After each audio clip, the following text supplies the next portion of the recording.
So I want you to imagine lying on a couch, right? You are physically unable to even lift your head off the pillow. Wow. And you genuinely believe in that moment that you are about to die. Like you're just so utterly depleted that doctors are aggressively running tests for cancer. Because they're looking for anything. Right. They're trying to find a reason why your body is just shutting down this profoundly. But now imagine that at that exact moment, while you can't get off the couch, you also have the #1 song on the Spotify global charts. It's the ultimate paradox of modern achievement, really. It totally is. You're this Grammy-nominated global superstar. Millions of people are looking at you. They're idolizing you, trying to emulate your success. And meanwhile, you are trapped inside this physical vessel that is essentially collapsing. Right, you have this complete and total external mastery, but it's coupled with this complete internal biological failure. And that is the exact reality that Brazilian superstar Anitta was facing. And that's our focus for this deep dive today. We are unpacking this really fascinating, deeply revealing conversation between Anitta and the human biologist Gary Brecka. Yeah, it's an incredible source to dig into. It really is. So we're going to explore this intersection of, extreme meteoric success, chronic illness, and the science of biohacking.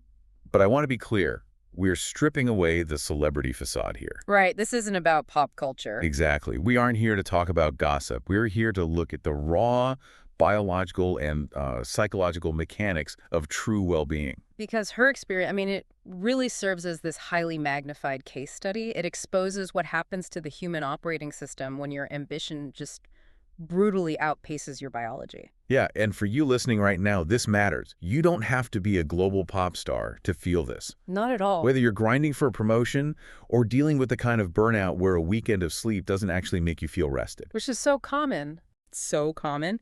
Or maybe you're just seeking to optimize your daily energy so you don't crash every single afternoon. We are going to look at how fixing your biological baseline can radically rewire your mental health. It can even redefine your entire concept of success. Absolutely. We're going to trace this whole journey from the illusion of the Everest peak of fame down into the brutal trenches of hormonal chaos, through the specific scientific mechanisms of biohacking, and finally arrive at this profound shift in how to experience spontaneity, purpose, and even bedroom intimacy. So, okay, let's unpack this Everest solution. Yeah, let's get into it. Because when success morphs into a survival situation, something in our cultural programming has gone deeply wrong. Let's look at Anitta's trajectory for a second. She started in a one-bedroom house in Brazil. Incredibly humble beginnings. Right. And then she rockets to global fame. She's putting on these massive 7-hour nonstop concerts. She is working 30-plus hours straight, like from 3 a.m. one day to 7 a.m. the next. And she hits this wall of physical exhaustion so severe she can barely perform basic tasks. The hustle culture mentality essentially broke her physical hardware. Yeah, and the metaphor she uses in the source material to describe this is brilliant, actually. It's really worth analyzing deeply. She compares this level of success to climbing Mount Everest. Right. And reaching the summit of Everest, it's culturally framed as the ultimate human achievement, Oh, right? totally. The pinnacle. But what we conveniently ignore is the physiological reality of that summit. The peak of Mount Everest is not a sustainable living condition. It is fundamentally biologically incompatible with human life. Because there is literally a zone called the death zone. Like you cannot breathe. Precisely. Above 8,000 meters, the oxygen level is insufficient to sustain human life. Your cells begin to die faster than they can regenerate. Yeah, you require external bottled oxygen just to delay that cellular death. And even with the best gear on the planet, you can only stay at the summit for a maximum of about 40 minutes. Only 40 minutes. Yeah, and honestly, depending on the weather systems, you might only get 7 minutes. Then you have to turn around and get the hell out of there. So the very place everyone is trying so hard to reach is actively trying to kill you. Exactly. And if you think about it, we treat our careers the exact same way. We spend decades building this brilliant, state-of-the-art rocket ship of a career.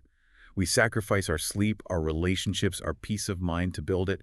We finally blast off, reach the vacuum of space, look out the window and realize, oh, wait, we forgot to pack oxygen. Yeah, you made it to the top, but you can't survive the environment. Exactly. And that's where the danger really lies, because the most perilous part of climbing Everest, the part where the vast majority of fatalities actually occur, It's not the ascent. It's the way down. It's the descent, yeah.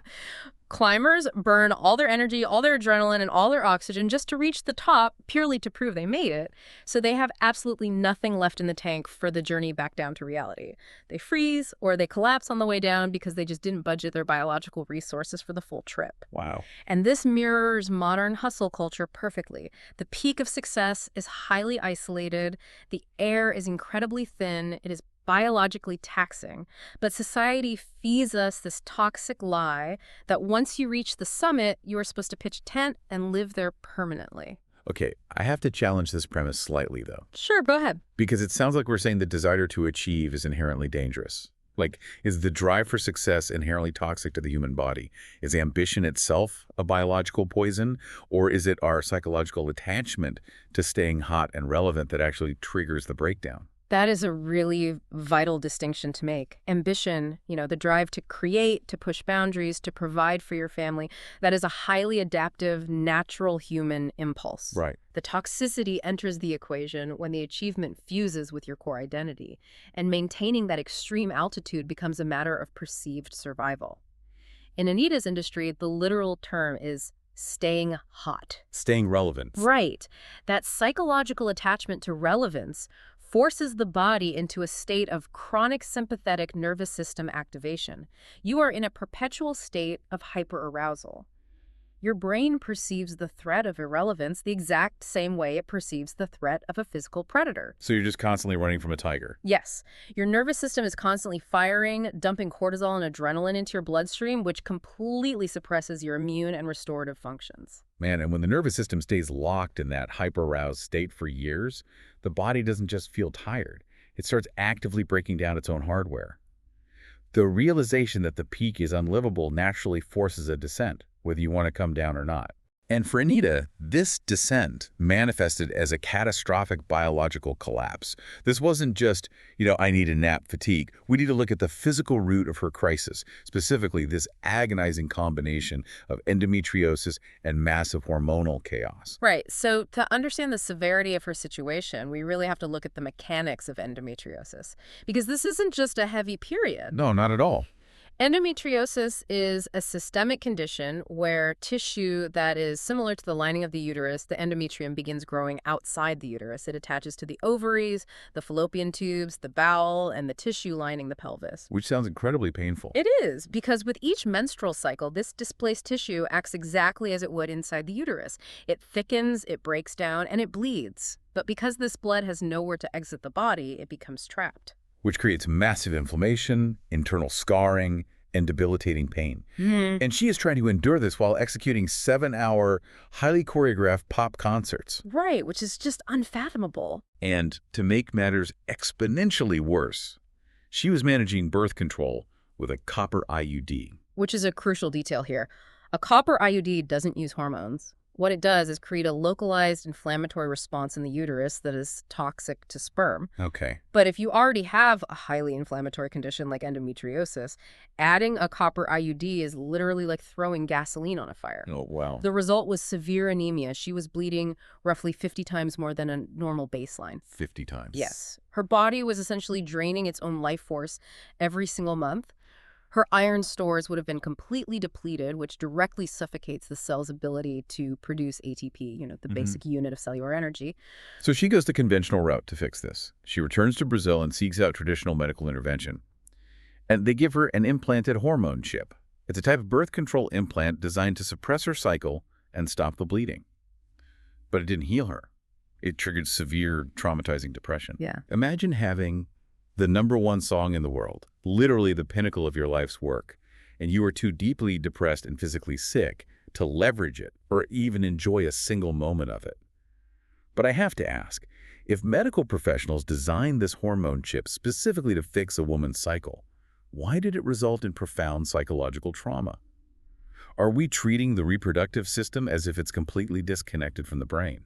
The short answer is yes. I mean, in allopathic conventional medicine, there is this pervasive tendency to compartmentalize the human body. A patient presents with localized pain, so the specialist treats the localized area. They see a uterine problem, so they deploy a synthetic hormone designed solely to shut down uterine function. And they just ignore everything else. They completely ignore the 360-degree holistic picture. The endocrine system, your hormones, it's a continuous, highly sensitive feedback loop that communicates directly with the brain. So they threw a localized fix at the problem, completely ignoring the fact that those synthetic hormones cross the blood-brain barrier and literally alter neurotransmitter function. Exactly. And the source material highlights this critical concept of aphasic hormones. Human biology, particularly the female reproductive cycle, operates on an incredibly delicate ratio and timing of hormones. Estrogen, progesterone, testosterone, they all need to rise and fall in a very specific, coordinated symphony. Right. Aphasic means out of phase. Anitta's hormones were completely mismatched in their timing. Her blood work showed one hormone acting as if she were in the ovulatory phase, the middle of the cycle, while another hormone was simultaneously acting as if she were in the luteal or follicular phase. Oh, man. So the biological orchestra was basically playing 3 different songs at the exact same time. Which created a state of massive estrogen dominance. Yeah. And the physical manifestations of that are just brutal. She talked about having massive cystic acne breakouts just from working out. Yeah. Her face literally changed shape from water retention. She had puffy eyelids, severe bloating. Her hair became incredibly brittle, and her skin just completely dried out. Her body was raising every red flag possible to say, hey, the internal environment is highly toxic right now. Because estrogen, when it's not properly balanced by progesterone or metabolized efficiently by the liver, it drives cellular proliferation and systemic inflammation. Cystic acne and hair loss aren't just cosmetic issues, right? They are downstream symptoms of an overwhelmed liver and an inflamed endocrine system. But the conventional route of masking the symptoms with synthetic chips only made the mental health aspect worse. So she realized she had to pivot entirely. She had to stop overriding her body's natural signals and find a way to return her system to its natural baseline. Right. Which launches us into this fascinating phase of her recovery, which is biohacking her way back. And here's where it gets really interesting to me. So when people hear biohacking, they picture Silicon Valley billionaires injecting microchips or taking 40 different experimental pills. Yeah, totally. But Gary Brecka's protocol for her was fundamentally about bringing Mother Nature indoors. They started with naturopathic interventions. I know her estrogen was wildly out of control, so what was the actual starting point to fix that without just throwing more synthetic drugs at her? So the priority was clearing that toxic accumulation of estrogen. And to do that, they utilized a compound called DIM, which stands for diindolylmethane. Yeah? DIM is a natural phytonutrient extracted from cruciferous vegetables, things like broccoli, Brussels sprouts, and cabbage. Wait, so it's basically just concentrated broccoli extract. Not too much. How does that cure estrogen dominance? It acts directly on the liver. Your liver is responsible for breaking down and clearing out excess hormones. When you have estrogen dominance, your liver's cytochrome P450 pathway is completely overwhelmed. Got it. DIM acts as a highly specific metabolic catalyst. It naturally soaks up the excess estrogen and forces it down a healthy metabolic pathway so it can be safely excreted from the body rather than recirculating and causing all that inflammation. It brings those aphasic hormones back into a normal ratio by just clearing the backlog. That makes so much sense. And they also brought in targeted supplementation, but not generic multivitamins.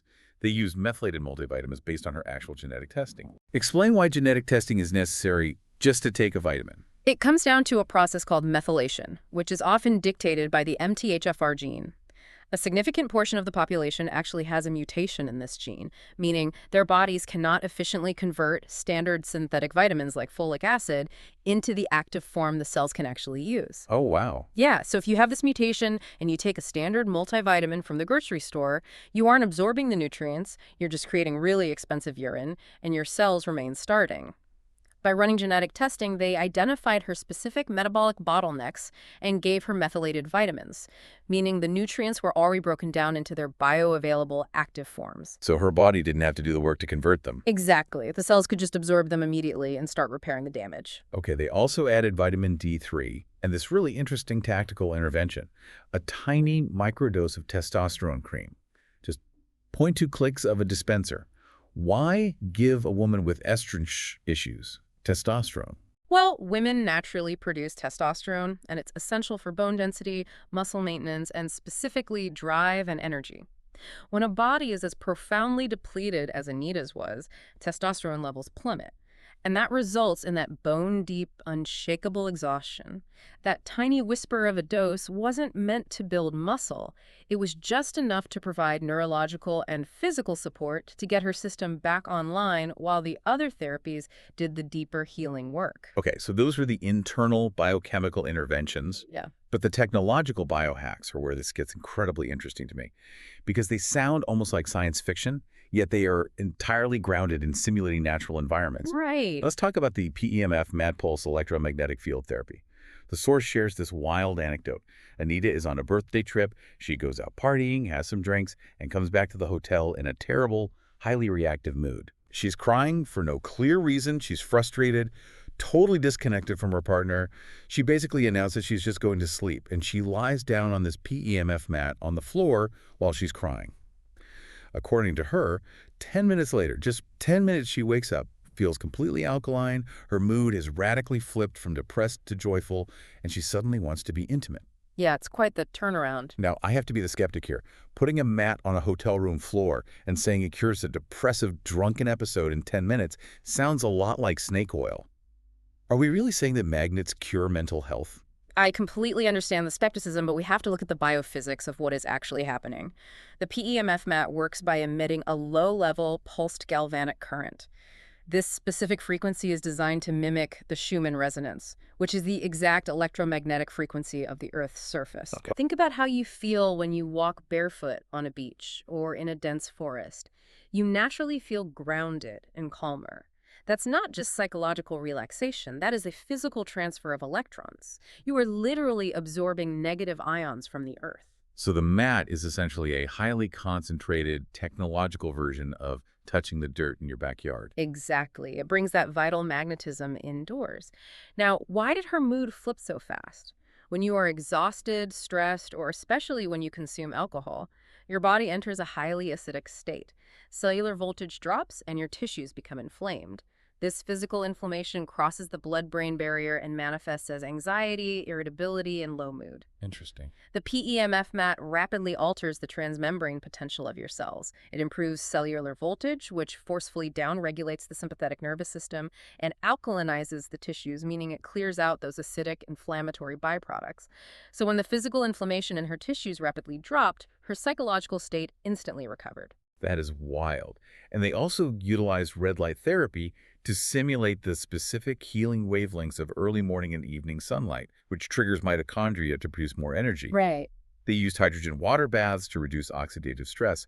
But the intervention that really caught my attention was the ozone O3 gas baths. Anita claimed that when she finished an ozone bath, they could visibly see heavy metals that had been pulled out of her body resting on the towel. Again, playing the skeptic here. How does a gas bath physically pull a heavy metal out of a human pore? It sounds like magic, I know. But it's an aggressive biochemical reaction called oxidation. Standard oxygen that we breathe is O2, 2 oxygen atoms. Ozone is O3, so it has a third, highly unstable oxygen atom. When this gas is introduced to the body, often transdermally in a specialized sauna or bath, that third oxygen atom acts like a biological rust remover. Because it is unstable, it aggressively hunts down free radicals, toxins, and heavy metals in the tissues. It binds to them, oxidizing them so the body can finally recognize them as waste. The heat of the bath opens the pores, and the body's lymphatic system pushes these newly oxidized toxins out through the sweat. So yes, in cases of severe heavy metal toxicity, you can sometimes see a physical residue of oxidized waste expelled right onto the skin or towel. Magnetism, light, and highly concentrated oxygen. The core elements of the natural world, just concentrated through technology. It points to this glaring truth, doesn't it? The further we get away from Mother Nature, the sicker our biology becomes. Absolutely. But to tie this physical healing to her mental recovery, we really have to look at the gut-brain connection, which the source material heavily emphasized. Right, and it is arguably the most critical piece of the whole puzzle. The sources specifically highlight that 90% of your serotonin, the neurotransmitter primarily responsible for regulating mood, happiness, and anxiety, and a massive portion of your dopamine. The driver of motivation and reward behavior, they are not manufactured in your brain. Wait, really? No, they are synthesized in your gut by your microbiome. Consider the implications of that for a second. We treat anxiety and depression as if they are solely chemical imbalances originating between our ears. But there is no serotonin capsule you can swallow that just magically transports into your brain. If you do not have the proper biological environment in your gut, if your microbiome is destroyed by stress, antibiotics, or poor nutrition, you literally lack the biological machinery required to produce the chemicals that make you feel happy. Mental health, in a vast majority of cases, is a downstream secondary effect of physical nutrient absorption and gut health. Which completely reframes how we should view our own mental health struggles. You listening right now, you do not need to drop $100,000 on a red light bed or a hyperbaric ozone chamber to apply this. The core principles they used to save Anitta's life are freely available. Totally free. Touch the actual earth with your bare feet. Expose your eyes to natural sunlight in the first hour of waking up. Breathe deeply to oxygenate your tissues. It's about recognizing that you are a biological organism currently trapped in a synthetic, highly stressful environment. Yeah, and once Anitta's physical vessel was alkalinized, nourished, and brought back to a natural baseline, something miraculous occurred. The psychological noise, the anxiety, the depression, the constant fear of losing her status, it just evaporated. By systematically healing the cellular body, they inadvertently cured her mental suffering. Which launches us directly into the mind-body feedback loop, because the mental transformation that followed this physical reset was profound. Curing her severe nutrient deficiencies eliminated her racing thoughts. You know that feeling when you've worked a 12-hour day, your body is physically exhausted, but you lie in bed at 3 a.m. staring at the ceiling because your brain is convinced you forgot to send an email, or you're replaying an awkward conversation from 3 years ago. Ugh, yes. It's a localized form of torture. The mind is just spinning at 100 miles an hour over trivial details while the body is literally screaming for rest. Anitta was trapped in that exact cycle. Yeah. But once the methylated vitamins and the hormonal balance kicked in, her brain finally powered down at night. And then she underwent a bioresonance scan. Right. This is a non-invasive scan that reads the electromagnetic frequencies of the cells to identify stressors. And reviewing the results of the scan led to a massive life-altering epiphany. She looked at the data and realized, I am living wrong. She realized she had spent her entire adult life in a state of constant stress, always asking, where's my next hit? Where's my next success? How do I stay relevant? And this represents a monumental psychological pivot from a destination-driven existence to a process-oriented existence. But we have to look at the mechanics of why that cognitive shift was even possible in the first place. When the physical body is nutrient deficient and hormonally chaotic, the ancient reptilian part of the brain, the amygdala, perceives a severe existential threat. The brain doesn't know you are just low on vitamin D and iron, right? It interprets those biological signals to mean there is a famine or a predator nearby. So it puts you on high alert to keep you alive. Exactly. It triggers hypervigilance. That biological hypervigilance manifests in our modern world as generalized anxiety, racing thoughts, and an obsession with securing our status. The brain is constantly scanning the horizon for danger. But once biological safety was established through proper nutrition and biohacking, the internal alarm bells finally turned off. Only from that state of physical safety could Anitta detach from the intense manufactured pressure of the music industry's hot or not cycle. She realized the game she was playing was completely rigged. It's like being on a treadmill that someone else controls. They keep cranking up the speed, telling you that you have to produce more content, be sexier, go more viral. She astutely pointed out that humans are now literally competing with algorithms and AI. Yeah, that's a brilliant point. We are trying to out-hustle entities that do not require sleep, do not need methylated vitamins, and do not have an endocrine system to manage. They can churn out flawless content 24/7. How can a biological human compete with an algorithm without dying in the process? You simply can't. And recognizing that futility was her liberation. She decided she was done caring if she was going to be the hottest artist next year. She shifted her boundary. She would only work when the process brought her pleasure, rather than acting out of a terror-driven pressure to maintain her chart position. I want to throw a provocation out to the listener here, because this shift in tracking metrics really struck me. You hear driven professionals say all the time, my health is my #1 priority. But if you pull aside a business owner, an executive, or just a dedicated employee, and you ask them what their company's profit margins are, or what their quarterly OKRs are, they know the exact metric down to the decimal point. But if you ask that same person, hey, what are your testosterone levels? What is your A1C? What is your resting heart rate variability? You just get a blank stare. It reveals a complete disconnect between what we claim to value theoretically and what we actually track in reality. We manage our businesses with laser precision, but we leave the dashboard of our own biology completely dark. So take a look at your own dashboard. Are you meticulously tracking the metrics of your career while the warning lights on your own physical hardware are flashing red? Because if you are building that rocket ship without oxygen. And what is so beautiful about Anitta's story is that establishing this internal biological peace radically changed how she interacted with the external world. It really did. When you are no longer operating from a state of internal panic, the inevitable negativity and toxicity that comes with immense success completely loses its grip on you.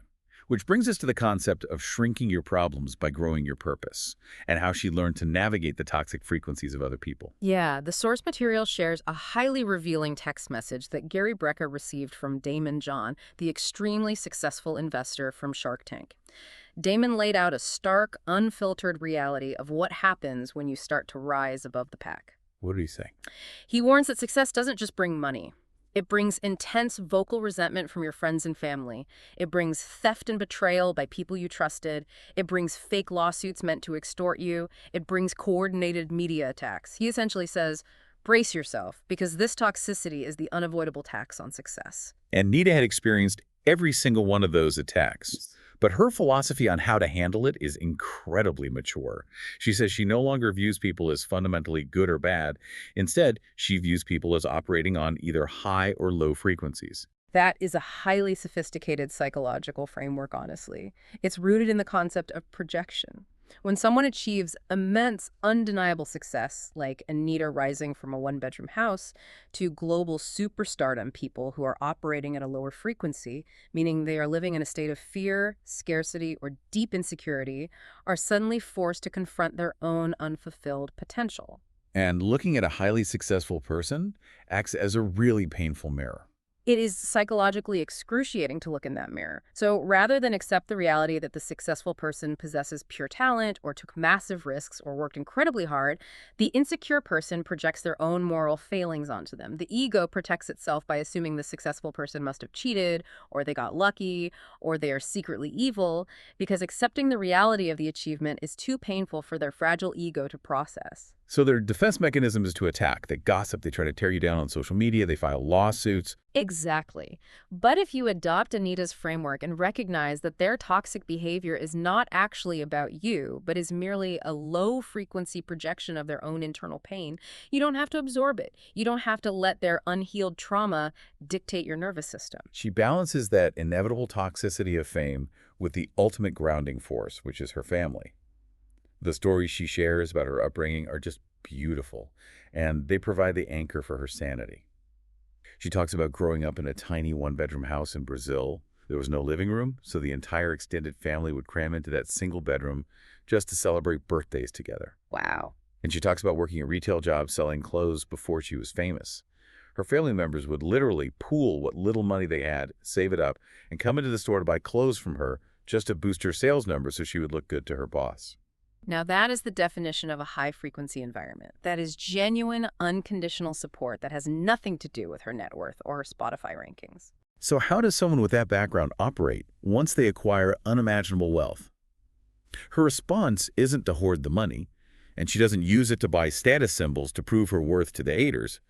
Instead, she rents entire private planes to take her cousins, her brothers, her parents on lavish vacations to Costa Rica.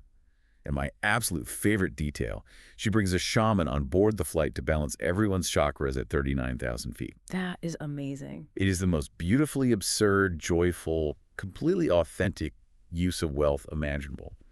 It makes me wonder, is this kind of deep, unconditional community the ultimate buffer against the toxicity of success? Unquestionably. Because a grounded community, a family that loved you and celebrated you in a cramped one-bedroom house, they anchor you to your true identity, not your fragile public persona. When you are surrounded by that level of authentic connection, it unlocks the vital life lesson presented in this part of the conversation. If you want to shrink your problems, you must grow your purpose. If you want to shrink your problems, grow your purpose. Let's really unpack the mechanics of that. Well, when your primary purpose in life is merely maintaining your fragile status or trying to please everyone or obsessing over your wealth, your perspective is incredibly narrow. In that state, every minor criticism, every negative comment on social media feels like a massive existential problem. Right. But when your purpose expands, when your purpose becomes joy, genuine connection, and taking care of the people who supported you before the fame, your perspective widens immensely. The media attacks and the fake lawsuits don't disappear, but they suddenly seem very, very small in comparison to the joy of flying your family to Costa Rica. The problems shrink because the purpose simply outgrew them. And this ultimate liberation from other people's opinions, this detachment from the outcome, it didn't just change how she managed her career. It unlocked this wild, unfiltered spontaneity in her everyday life. Which brings us to the final piece of a transformation. Spontaneity, joy, and her very candid advice on the realities of the bedroom. Because she absolutely does not hold back. No, she doesn't. Her anecdotes in this section are highly entertaining, but they also perfectly illustrate the profound behavioral shifts that occur when you finally stop clinging to rigid control. Right. She shares a story about going on a vacation. She didn't want to go alone, so she randomly invites an acquaintance she had just met at a club. Huh. But a day into the trip, she realizes this person is incredibly annoying. Now, most people would just grit their teeth, suffer through the awkwardness, and stick to the plan because they want to control the situation. Yeah, that's what I would probably do. Right, but not Anitta. She leaves, goes out in the city, runs into a group of fans on the street, and literally asks them, hey, do you guys have an extra room?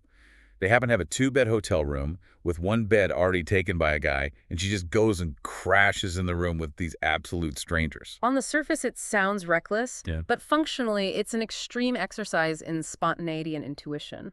And it pays off in the most cinematic, bizarre way possible. Because later on, she has this massive, highly critical carnival concert she needs to get to. It is the most important show of the year. But there's a huge storm, and her private jet is grounded by heavy rain at the local airport. She is entirely stuck. Oh, no. And she's about to miss the show, lose millions of dollars, and disappoint tens of thousands of fans. But it turns out the random fan she decided to stay with in that 2-bedroom, he happens to own a private airplane at a completely different airport 2 hours away where it isn't raining. Yeah. He just lends her his plane. She makes the flight. She makes the show. If we trace the logic of that event back to the core theme, it is a masterclass in presence and surrender. If she had operated from a state of anxiety, if she had tried to rigidly control the vacation and stubbornly stayed with the annoying club acquaintance just because it was the safe plan, she never would have met those fans. She would have been trapped at the rained-out airport, and she would have missed the most important concert of her career. By letting go of rigid control, by trusting her intuition and being entirely present in the moment, she paradoxically achieved her ultimate goal. It's as if the universe actively rewards surrender. And what's fascinating is she applies this exact same philosophy of presence to intimacy, which she has some very strong, very funny opinions about. She essentially lists the biggest mistakes guys make in the bedroom, and it serves as a masterclass in what not to do. The underlying through line in her critique of male intimacy is actually incredibly revealing about human psychology. Well, she specifically calls out guys who move way too fast. She says they go like a rabbit. She talks about how repulsive it is when a partner is heavily breathing alcohol on her. She hates when guys treat sex like it's an Olympic performance or a gym routine, constantly switching positions every 2 minutes like they're trying to win a decathlon. Yeah. And she reserves her deepest annoyance for guys who constantly ask, do you like it? In the middle of the act. Every single one of those mistakes stems from the exact same psychological root cause, a fundamental lack of presence. The partner is focused entirely on performance, execution, and external validation, rather than fostering a genuine connection with the human being in front of them. When a guy treats intimacy like a highly choreographed gym routine, he is trapped inside his own head. He's trying to execute a preconceived plan to prove his prowess rather than reading the physical and emotional cues of his partner. And that question, do you like it, is so exposing when you really break it down. Because she points out that when a guy asks that, he thinks he's being attentive. But in reality, he's making a statement of his own success. He's fishing for a compliment. Precisely. He is asking for a performance review in the middle of a highly intimate act. And think about what that does to the woman's psychology. It violently yanks her out of her own body and forces her into her cognitive mind. She suddenly feels pressured to perform an answer, to validate his fragile ego, which completely shatters the physical presence and surrender required for actual pleasure. It makes the entire moment about his ego, rather than their shared connection. By the way, the funniest part of this whole intimacy discussion in the source is when Anita reveals that her dad actually sat one of her partners down, a guy she really liked, but who was apparently terrible in bed, and the dad gave him a highly specific step-by-step instruction manual for exactly what his daughter Oh likes. my goodness. And the guy just completely ignored it. The dad is handing him the literal cheat code for success, but the guy's ego was too big to accept instruction. Which loops right back to the inability to surrender control. If your ego prevents you from listening, you can never be truly present. And, the source touches on one more profound biological reality regarding intimacy, noting the deeply misunderstood phenomenon of women often losing their sex drive entirely for up to a year postpartum. Which makes absolute perfect sense when you filter it through the biological lens we've been using the whole time. A woman's body postpartum has just undergone a massive traumatic depletion of nutrients, a brutal loss of sleep, and a catastrophic hormonal shift. Her body is in pure survival mode, much like Anita was during the peak of her burnout. Right. The biological baseline of safety and nourishment has to be meticulously restored before the luxury of reproductive desire can return. Exactly. You cannot command a biological organism to prioritize reproduction or intimate pleasure when it is operating in a state of severe cellular depletion and perceived existential threat. Safety and physical health are the prerequisites for desire. So to you listening right now, I want you to apply this to your own life. Ask yourself honestly, are you treating your relationships, your downtime, and your intimacy like a checklist you just have to conquer before Monday morning?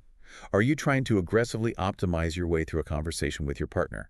Or are you capable of putting your ego aside, surrendering the plan, and actually being present in the room with the people you love? Because presence is the one metric you cannot fake, you cannot biohack, and it is the one thing that actually yields the authentic joy you are exhausted from searching for. This has been a massive, incredible journey. Let's pull all these threads together. We started by looking at the suffocating, oxygen-deprived peak of global fame, the Everest illusion that nearly cost Anita her life because she bought into the lie that hustle culture is sustainable. We trace that descent down into the raw biological realities of hormonal collapse, the agony of endometriosis, and the failure of allopathic medicine to treat her whole system. From there, we explored the specific biophysics of her recovery. We saw how mimicking Mother Nature indoors using DIM to metabolize estrogen, methylated vitamins to bypass genetic mutations, and utilizing magnetism, light, and oxygen to alkalinize her cells fundamentally reset her physical baseline. And that physical reset was the key that unlocked everything else. Healing the gut-brain connection physically quieted her anxious mind. Establishing biological safety allowed her to repel the toxic frequencies of jealousy, and it gave her the clarity to project a new life. A life driven by intuition, deep connection with her family, and authentic, unscripted joy, rather than bending to the algorithmic pressure to constantly be hot. It is a definitive testament to the fact that you cannot separate the physical vessel from the psychological mind. They are one continuous, highly reactive feedback loop.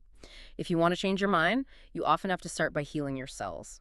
I won't leave you with a final thought to mull over as you go about the rest of your day. It builds on a quote mentioned in the source material from a Navy captain who wisely said, "Life is what happens to you when you're on your way to doing something else." A profound and often painful truth. We spend so much of our finite energy staring at the peak of the mountain. We obsess over the climb. We track the metrics. We sacrifice our cellular biology. And we trade our peace of mind just for the chance to plant a flag at the summit so other people can see us. But if reaching the absolute top of the mountain only teaches you that the air is fundamentally unbreathable up there, maybe the ultimate human achievement isn't the climb at all. Maybe true mastery is having the courage to walk back down, to stand on the solid earth, look up at the moon, and simply say thank you for the oxygen in the trees.